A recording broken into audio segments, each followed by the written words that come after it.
Greetings, my friends. I want to thank you all for subscribing. I want to thank all of my channel members for supporting me in this endeavor to save pop culture. And if you are not subscribed, please consider supporting this channel.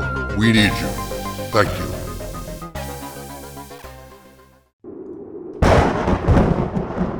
Castle Xanadu, dark, forbidding. My hidden fortress in that savage land at the center of the earth. Built atop a seemingly abandoned and yet still functioning alien base, my castle overlooks a land populated by dinosaurs, lizard men, magma men, and other strange races long extinct on the Earth's surface. I must always remain on guard against these primitive and insidious threats, yet nothing fills me with more rage than the insidious threats assaulting pop culture even now, vandalizing our past and threatening our future.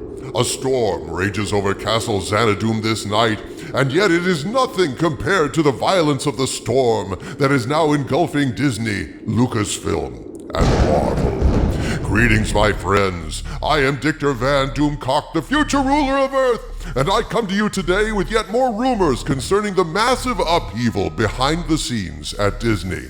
This is a period of great change and great chaos inside the Magic Kingdom and all its fiefdoms, a period when everything is being reevaluated, streamlined, and in some cases, outright terminated.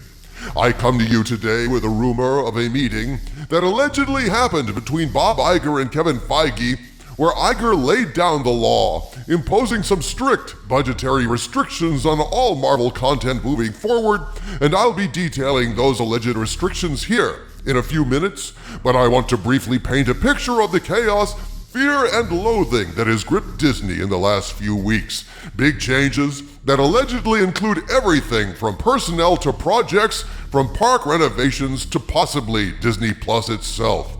Changes are being implemented all across the Disney empire.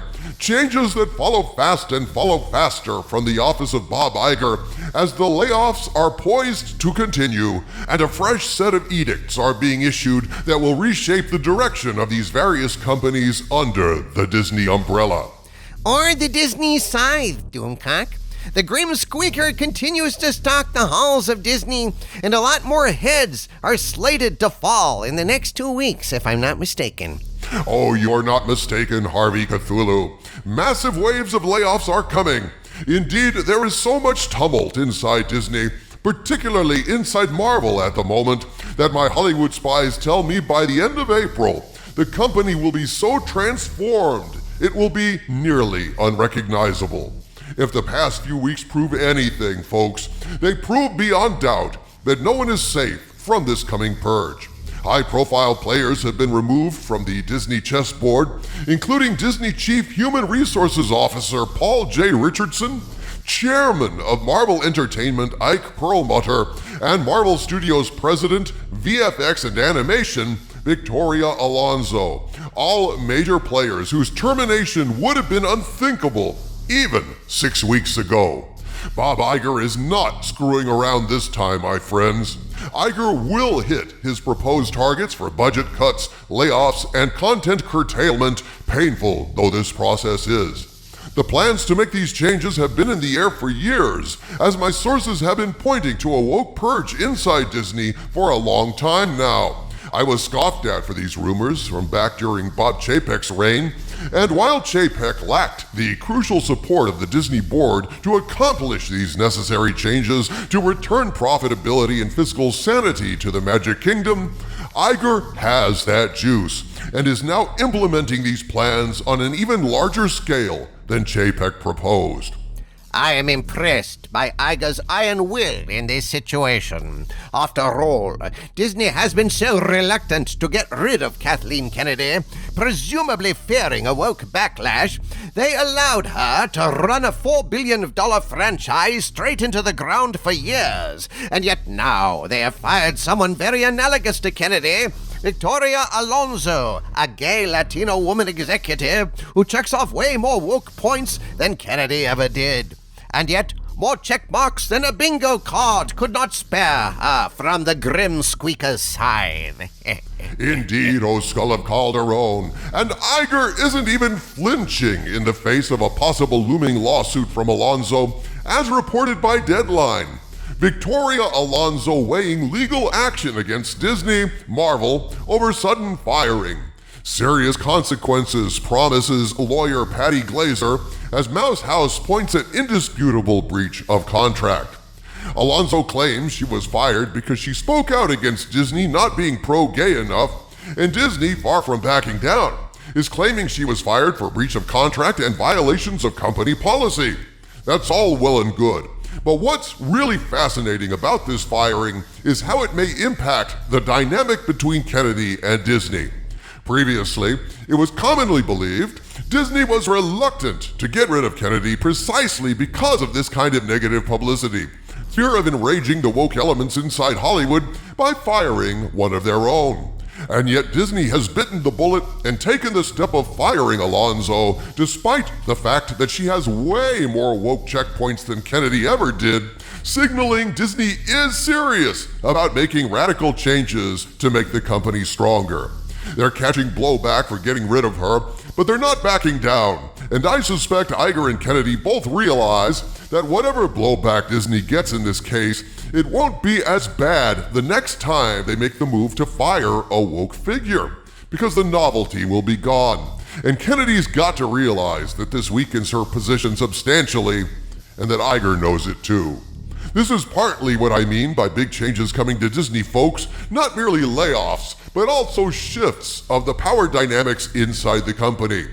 Iger is taking bold steps to cut out the troublemakers inside Disney, steps previously considered to be too risky for the Disney board, signals that all bets are off, and today I bring you word that not even Kevin Feige himself is immune to acknowledging it's a new morning at the Walt Disney Company. At this point, I must state that the information I'm about to present to you is information provided to my Hollywood spies by sources claiming knowledge of the situation, but since I cannot independently verify this information, I am presenting this as unverified rumor, and I ask you to please take it with a grain of salt. My Hollywood spies recently sent me the following news, quote, "We've been told Kevin Feige also had a face-to-face with Bob Iger. While we don't know the full details, this is what our source said. Starting immediately, all movies for Marvel will have a $150 million to a $175 million budget cap, and if the director can't do this, they will be finding new work," unquote. Jeez, I guess the box office failure of Ant-Man and the Wasp: Quantumania was the last straw for Disney. Apparently, a movie about a shrinking superhero also signaled shrinking profits.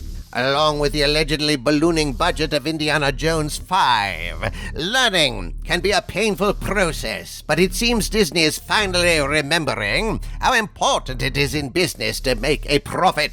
Keeping costs down is a good way to cap the losses of these bloated and substandard movies.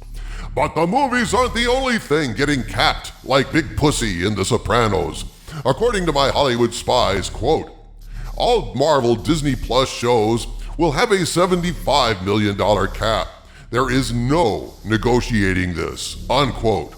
Additionally, The Direct has posted an article indicating that Marvel is poised to limit the number of movies and shows they release moving forward. According to this article, quote, "A new report revealed that Marvel Studios seemingly mandated a new limit of content it can release on a yearly basis." Speaking on the Hot Mic podcast, Above the Lines Jeff Snyder revealed that he has heard, quote, "Marvel's target output has been reduced," unquote. This means that instead of around 4 shows and 4 movies a year, fans can expect 2 shows and 3 movies a year.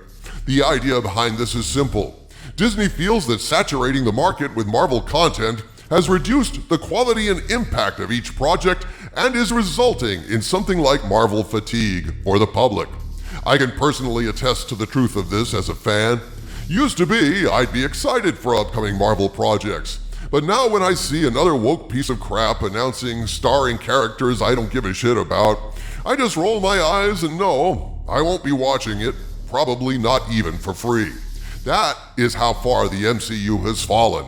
However, that said, there is a tantalizing glimmer of hope that Iger may be forcing Feige to raise the bar on quality as well as fiscal responsibility.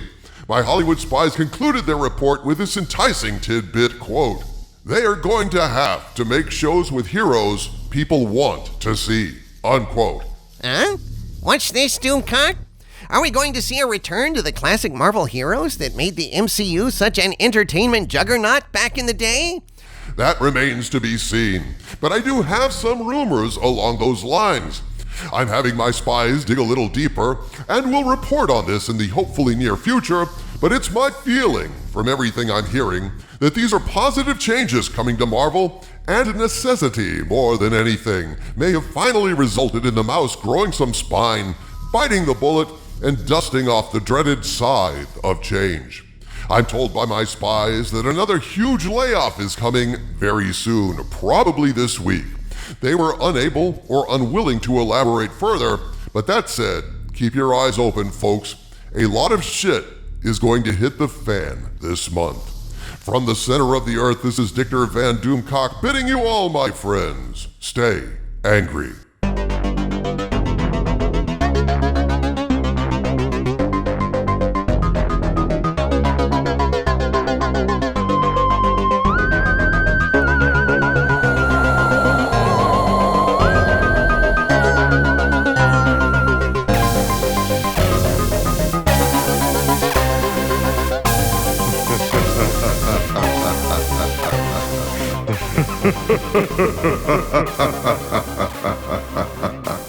Ha ha ha ha.